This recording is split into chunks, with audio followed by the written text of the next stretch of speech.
Да живееш во интересни времиња.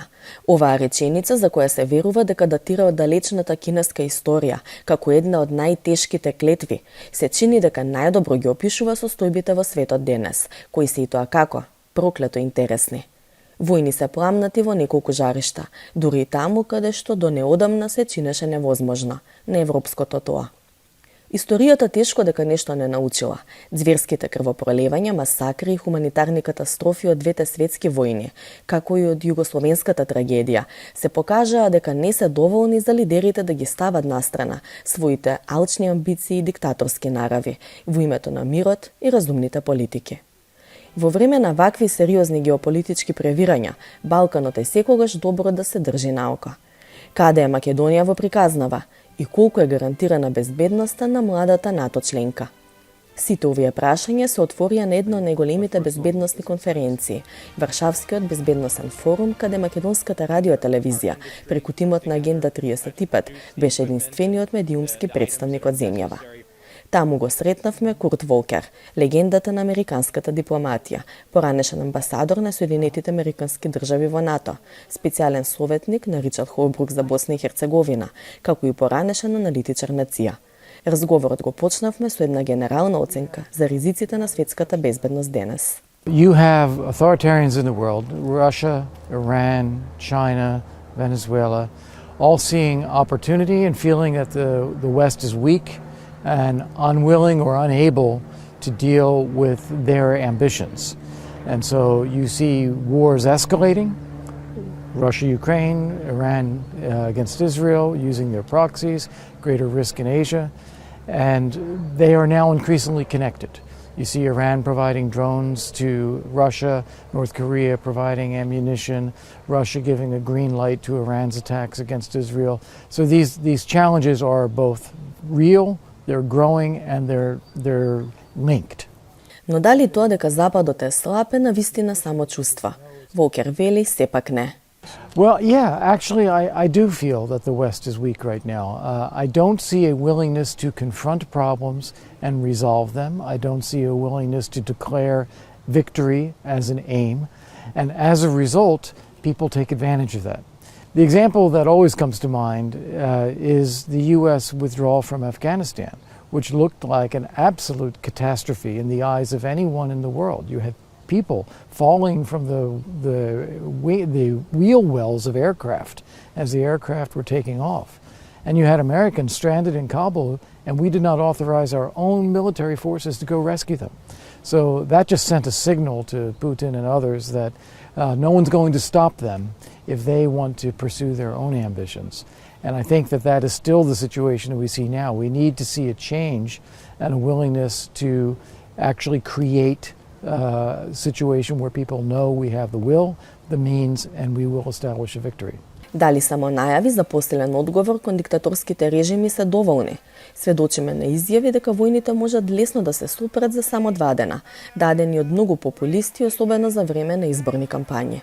Колку овие прости решенија што се нудат на широките маси за околу тешки ситуации и комплицирани безбедносни конфликти, се практично долевање на масло на огнот, за раст на национализмот и популизмот, како и дополнителен тригер за самите диктатори.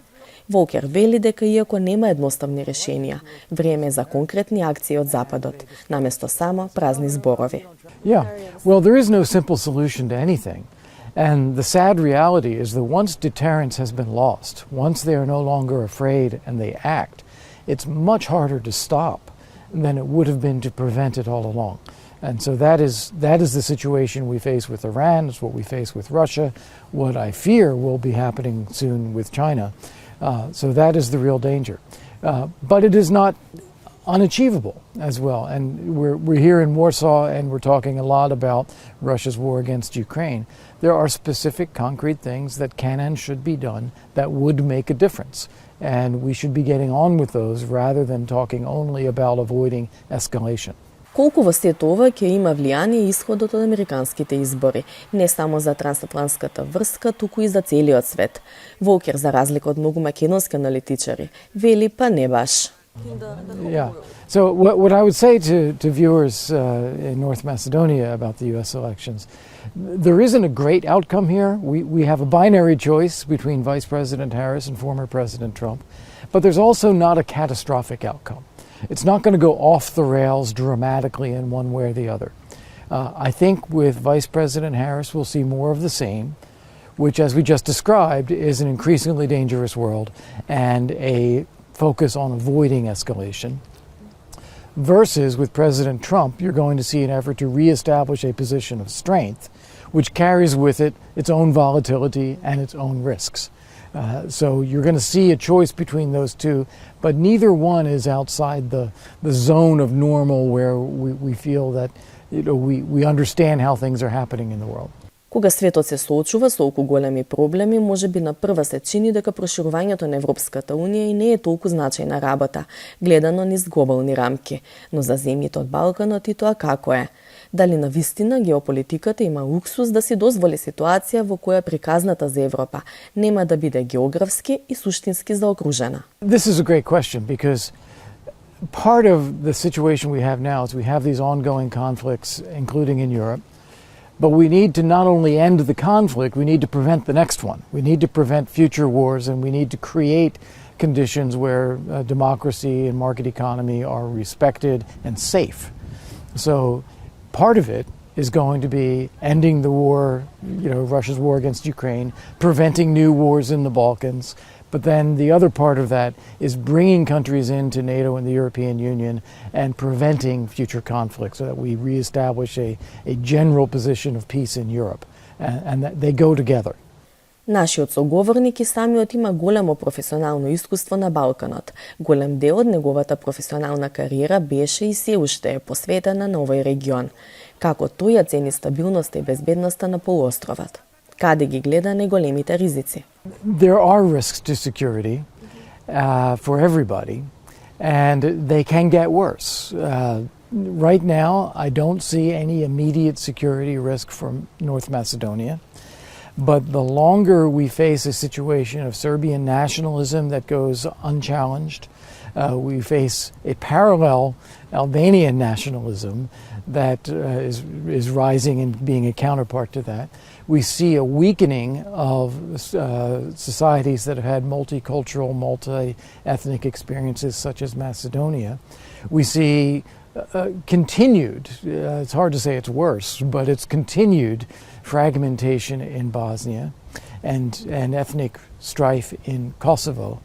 All of these things can get worse. So it's why it's so important to stay focused on a NATO agenda, an EU agenda, and avoiding a situation where these nationalist agendas take over because they do lead to conflict. За крај со Волкер остваривме и разговор во една малку пофилозофска рамка. Колку е важно за Западот да остане доследен на своите вредности и да не прави компромиси кога се тие во прашања. Се почесто сведочиме кога столбовите на западната демократија во име на разни повисоки интереси тргуваат со базичните вредности преку поддршка на сомнителни лидери, затворање на очи пред недемократски процеси или аминување на нецивилизацијски политики. This is another great question, and thank you for bringing it up. One of the mentors that I had who I worked for a long time was John McCain. And John McCain famously said, our values are our interests, and our interests are our values. And I think he's absolutely right on that.